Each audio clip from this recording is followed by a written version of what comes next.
Ein herzliches Willkommen und hallo zu einem weiteren Part Tales of Berseria. Ich bin es, euer MC Mafix. Beim letzten Mal sind wir hier in die dunkelste Zelle des Gefängnisses von der Abtei gekommen. Wir sind hier auf Prison Island und ja, Titania, was erwartet uns in der tiefsten Zelle? Niemand anders als die gute Velvet. Wir waren hier dabei, einen starken Dämon zu finden. Das war ein kopfloser Ritter, der ehrlich gesagt ziemlich unspektakulär war. Und daraufhin sind wir in die tiefste Zelle gegangen, wo auch ein starker Erdimpuls war, und das war natürlich die Zelle von Velvet, wo wir am Anfang des Spieles ausgebrochen sind und nun sind wir hier wieder zurückgekehrt. Lang ist es inzwischen doch her.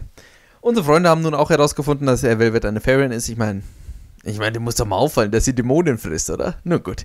Wir haben einen Hilfeschrei von Kamoana gehört und deswegen müssen wir nun schon schnell wie es geht wieder an den Eingang des Gefängnisses, um zu schauen, was dort los ist.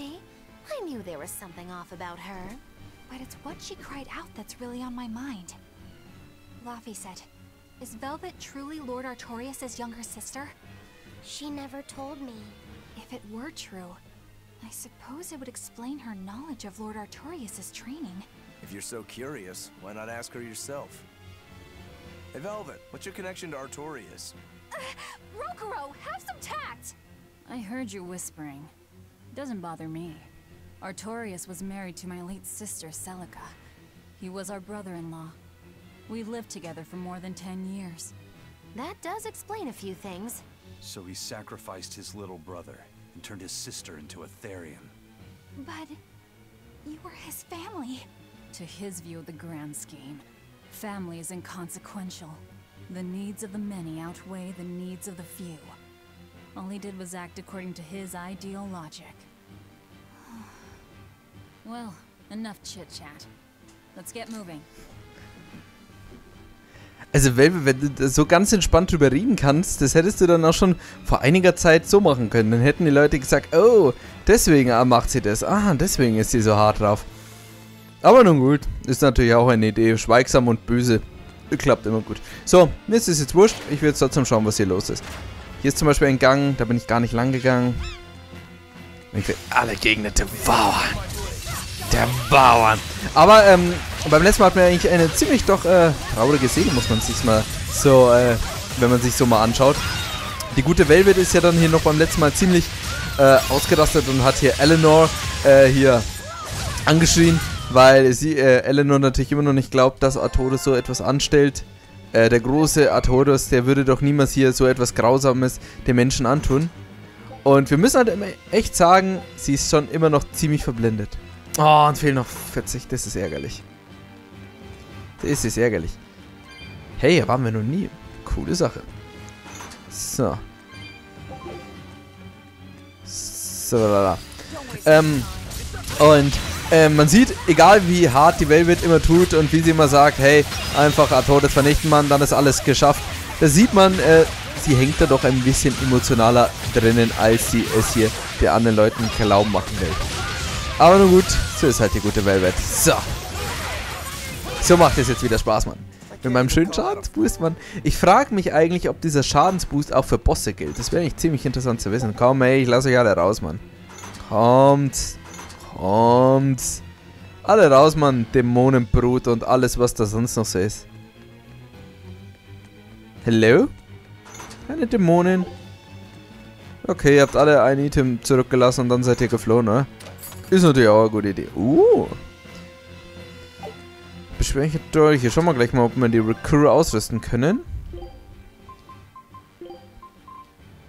Neue Klingen. Eine bessere Klinge. Endlich mal. Sieht aber nicht cool aus. Und eigentlich geht es ja nur ums Aussehen, Mann.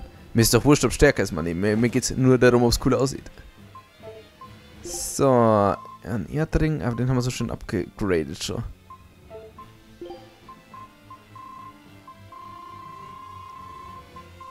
Warte.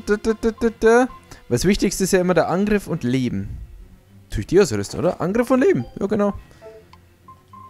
So, bei dir haben wir auch oh, Leute, wir haben bei allen so viel neue Ausrüstung, Mann.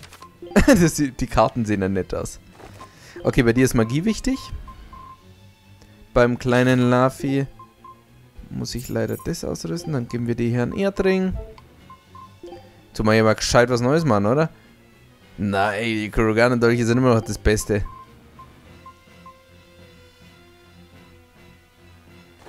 Machen wir das, weil da gehen seine Werte gleich mal um 10 nach oben. Das ist schon um einiges besser. Hier, das auch. Armband. Ah, da habe ich doch auch schon bessere Sachen. Leben und Angriff. Ja, komm, um 40 mehr Angriff, Mann. Dann nehme ich das natürlich. So, na. Okay, das nimmt mir dann alles viel zu viel Leben weg. Na.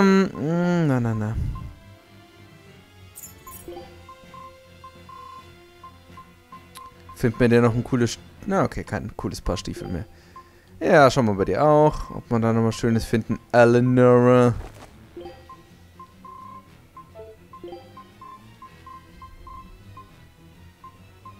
Das hat der gute Velvet schon an. Das kann ich dir natürlich jetzt nicht einfach geben.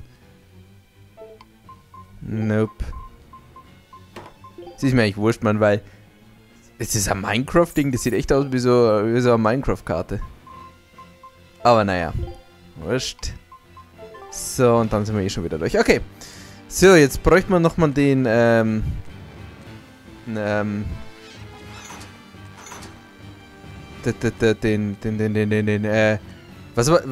Turtles, natürlich.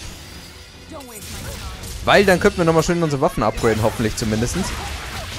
Und dann könnten wir ja noch ein bisschen was drauf und so. Habe ich meine 5 Balken voll? Sagt, dass ich meine 5 Balken voll habe. Hey, schau dich mal an, ich hänge bei 4 Balken fest. Vernichte doch. Fresse doch alles, was sich bewegt. Wieso kann ich nur noch 4 Balken auffüllen? Finde ich gar nicht cool.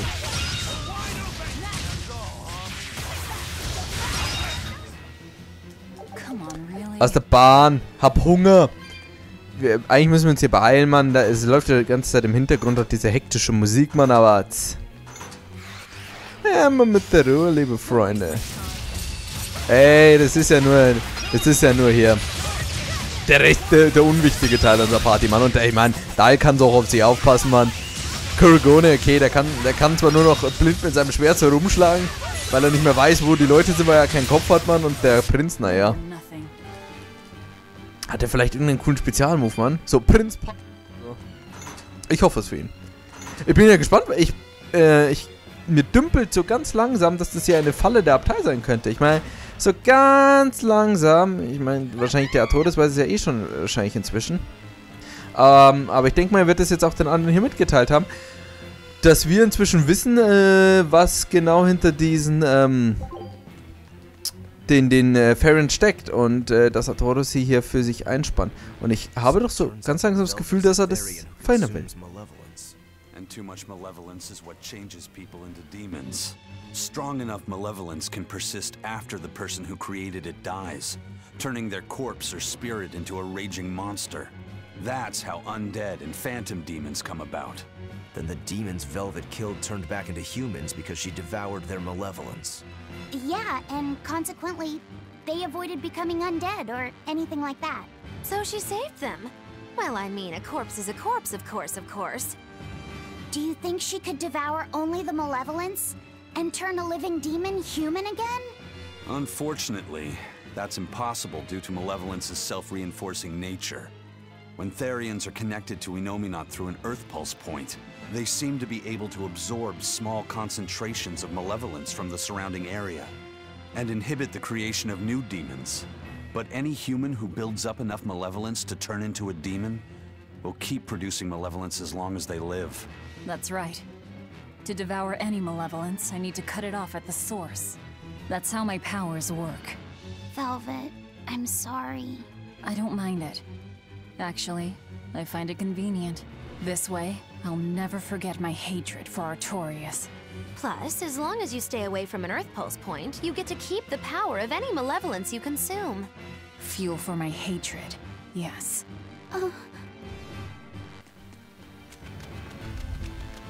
Velvet macht dem armen Laphicet nicht immer so viel Angst, Mann. Langsam kriege ich Angst vor dir. So, Dalai, ich bin trotzdem gespannt, was da jetzt auf uns wartet. Wie gesagt, ich denke, es ist eine Falle von den, Templern wollte ich jetzt schon sagen. Von der Abtei. Ziemlich gut möglich, oder? Oh, mein kleiner wackelnder Turtles. Aufwerten. Ja. Ja. Sehr geil. Och, komm, ein einziges Mal. Was ist denn das für Schmarrn?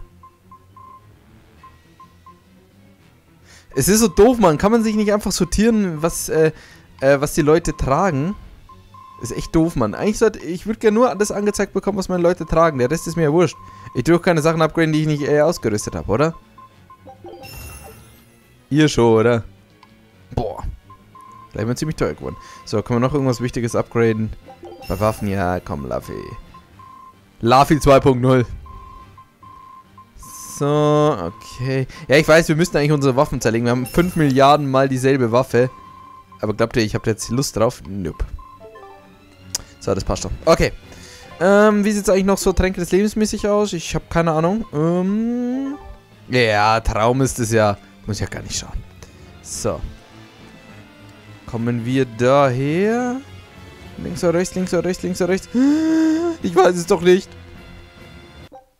So, wir speichern noch ganz kurz, weil alles, was wir bis jetzt gemacht haben, wurde nicht gespeichert. Und das ist natürlich gar nicht schön, wenn wir jetzt einfach hier mal das Seitliche singen. Und ich hoffe, jetzt kommt endlich mal ein cooler Kampf gegen Oscar oder Theresa. Und wenn Oscar wieder so ein Waschlappen ist wie beim letzten Mal, dass Velvet ihn mit einem Schlag wegpuncht, bin ich enttäuscht. Los!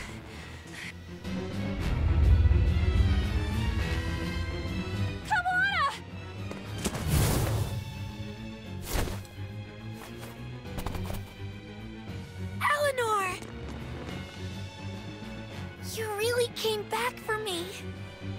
A promise is a promise, sweetheart. A headless knight and a horse demon. It's giving off a ton of malevolence. This must be the true survivor of the venomization process. Oh, I get it! The dying exorcist lady wasn't saying headless knight is back. She was going for headless knight on horseback. Whatever the case, we'll fight whoever we have to claim this island.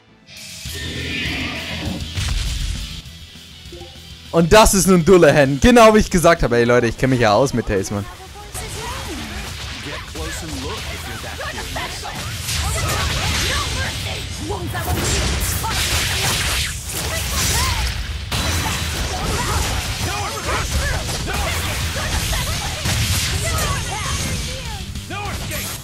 Das ist natürlich Dullahan, der kopflose Ritter.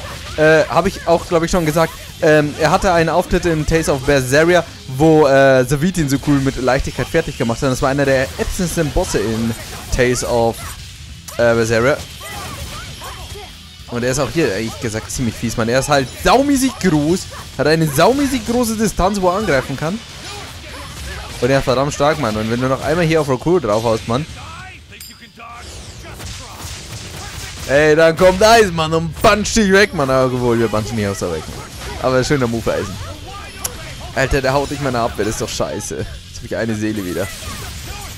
Kann ich einen Punch machen und dann mich erstmal wieder zurückziehen. So, okay. Okay, jetzt beginnt die geile Phase, Mann. Alter Falter. Jetzt legt er los, Mann. Es ist immer so, wenn man die erste Hälfte abgezogen hat, packen sie ihre Attacken, aus denen man nicht mal abweichen kann und die immer Flächenschaden machen. Dann wird es immer erst lustig. Egal, immer mal inzwischen wieder 2 Seelen. Genau das da. Genau diese Attacken. Ja! Ja, geil. Okay, die sind nur Level 15. Aber trotzdem, Mann, fieser Move, Mann. Ja, aber das ist sehr gut. Das ist sehr Ich bedanke mich bei dir, weißt du wieso? Weil wenn ich die jetzt besiege, kriege ich schöne Seelen. Außer du brichst natürlich durch meine Abwehr. Alle sind gelähmt. Ich hab schon wieder keinen Bock mehr. Ist doch schon wieder scheiße. Alter! Ich hatte gerade 3 Seelen, Mann. Jetzt habe ich nur eine. Das ist doch scheiße, Mann. Ich würde auf 0 Seelen senken, wenn es gehen würde, Mann. So, jetzt, Mann. Leg los, Velvet. Zack. Schön, danke für die Verstärkung, Mann. Sehr schön von dir, Mann.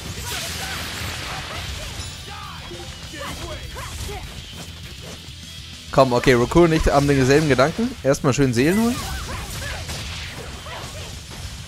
Ey, mit 2 Seelen so kämpft man das.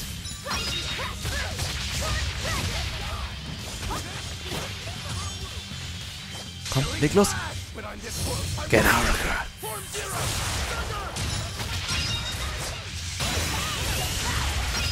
Und jetzt beenden wir's, komm. Zack, zack. Jetzt haben wir 4 Seelen mit Leichtigkeit beenden wir's. Los, Robert!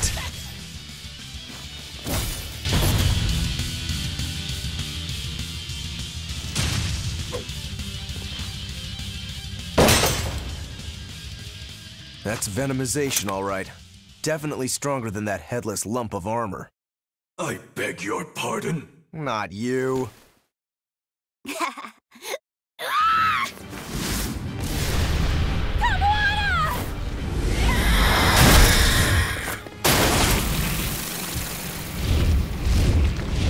From the villa? No, look! It's absorbing the malevolence. It's a Therian. Actually, that hawk is Griffin, my one and only friend.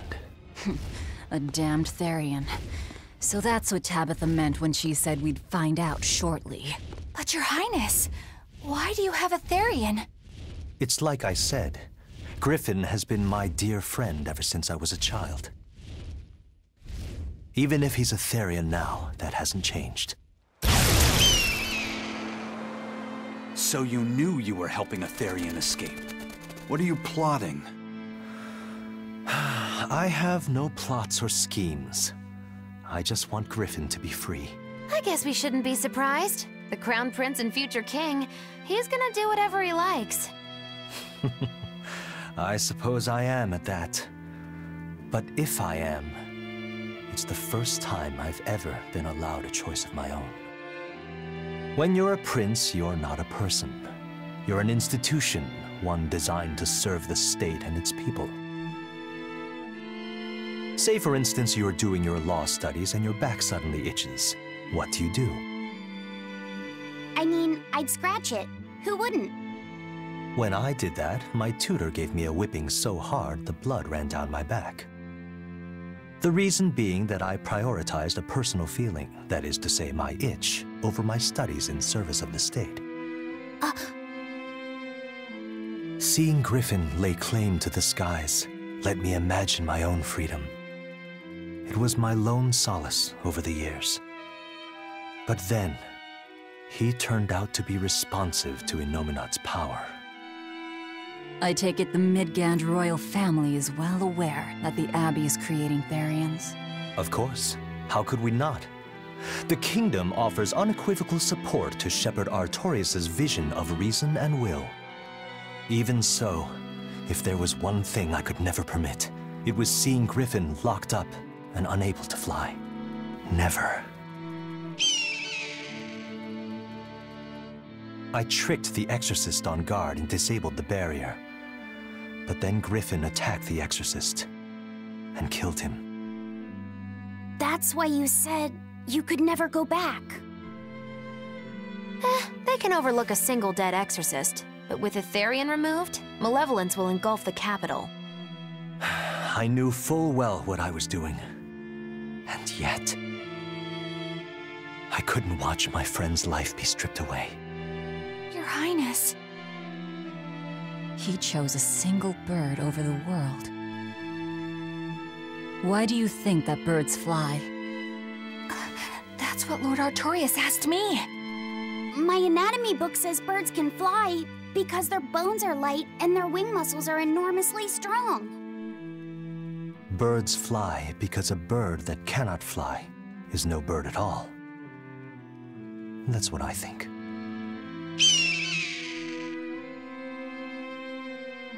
I understand now. As long as you remain on this island, you may do as you please. But if you try to escape, I'll kill you.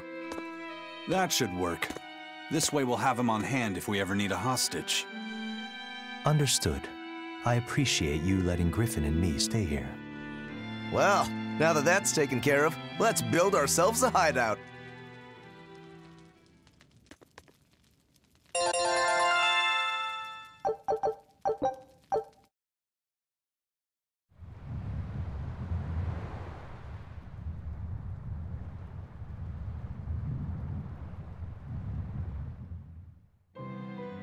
Hey, Velvet, do you know where Eleanor is?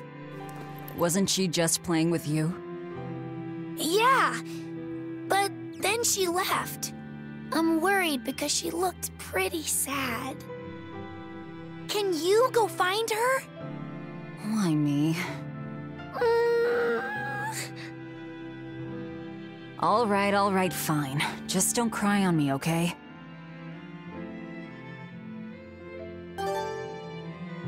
Hey, müssen wir jetzt auch noch Kindergärtner spielen? Tja.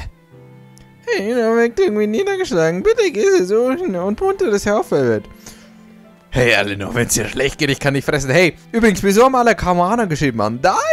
Ist eigentlich der Schwanz schon wieder nachgewachsen? Immer noch nicht. Also, wo wir diese Insel hier nun erobert haben, können wir ihnen auch gleich einen Namen geben. Was ist du verdammt? Hey, Maxi-Insel kommt davor. Ich denke, du solltest deine Idee lieber für dich behalten. Oh, yeah, Entschuldigung, dass ich existiere. Klar, wir sind auf einer Gefängnisinsel. Aber das ist doch kein Grund, gleich so offen ist. Das ist schon cool, Mann. Königliche Hoheit. Habt ihr Eleanor gesehen? Nein, tut mir leid. Was ist mit dir, Greif? In Ordnung. Greif hat sie auch nicht gesehen. Ich verstehe. In den Erzählungen sind Prinzen nicht so sonderbar. Ja, mal. Velvet, schau dir mal unsere Truppe an. Wir haben schon merkwürdigere Freunde. Unsere beiden Schwertbrüder trinken natürlich das Sake. Alles, was ich trinke, fließt wieder aus mir heraus. Ich muss wohl ein paar Löcher stopfen. Ich habe gesagt, hey, der ist nicht so schwach wie der andere kopflose Ritter. Fand ich auch sehr amüsant. Nun gut, Leute, eigentlich sehr interessant, was hier Parzival gesagt hat, Mann. Im Endeffekt ist er genau wie wir, Mann. Er stellt ein Leben über das von vielen und geht damit entgegen von die Artorius Lehren, der hier sagt, ich opfere einen gerne für das Wohl von Tausenden. Was vielleicht nicht unberechtigt ist, aber natürlich auch im Falle von der guten Velvet nicht das ist, was wir wollen. Auch wenn es hier in Anführungsstrichen nur sein Greif ist, hat er hier dafür das Schicksal der Hauptstadt aufgegeben. Und das ist schon ein wenig hart, also. Aber, ich meine, wenn ihn niemand verstehen kann, dann die gute Velvet. A most interesting interpretation. What do you make of this part here, then?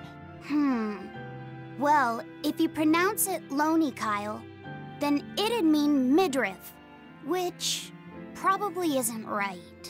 Maybe Muse Mila? Well, that would make this passage read, Pornges are nummy. Okay. Yeah, that's not right either. What's wrong, Velvet? Have you seen Eleanor? No, I haven't. Sorry, I know I'm supposed to watch her. Just read somewhere where there's more light. You'll hurt your eyes like this. Okay.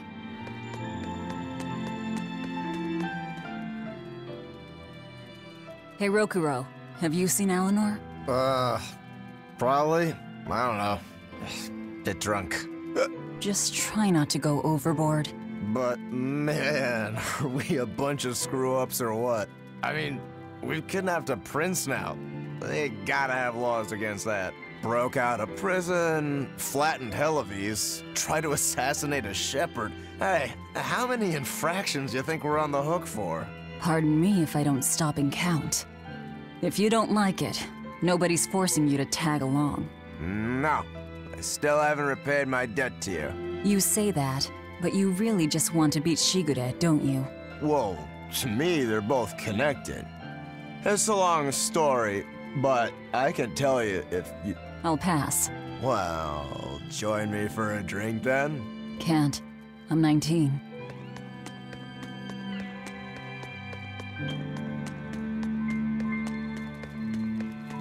Hey, you got any idea where Eleanor is? No, sorry. I was having a meeting with Benwick and the crew about our search for Ifried. Are you sure you're okay with putting that off? At this point, the Abbey doesn't have much reason to keep him alive. Wouldn't you rather look for him than Therians? I know time is a factor, but we still don't have any decent leads. I think we need to stir up the Abbey and see what shakes loose. And who better to do that than you? So this works for both of us then? Never fear. I'm still acting out of self-interest. Besides, Ifried won't die so easily. He's a strong man. It'd take a lot to bring him down. Yeah. I've never seen him flinch from a storm, no matter how choppy the seas. Where angels fear to tread, as they say. Probably some of that as well.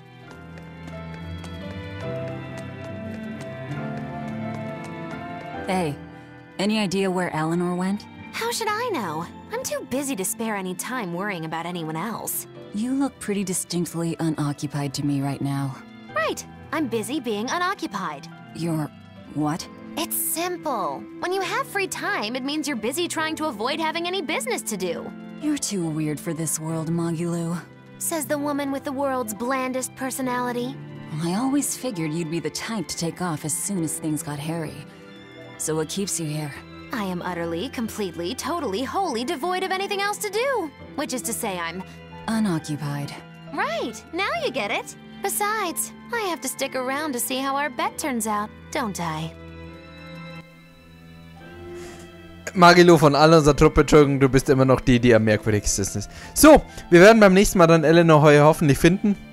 Davor haben wir uns ja aber immer einen ganz schönen Stützpunkt gebaut und ich hoffe, hier können wir immer zumindest unsere Freunde hier ein wenig durchhalten. Bevor wir beim nächsten Mal dann Eleanor hoffentlich finden, machen wir einen kleinen Cut und beim nächsten Mal geht's weiter mit Tales of Berseria. Bis zum nächsten Mal, auf Wiedersehen, ciao.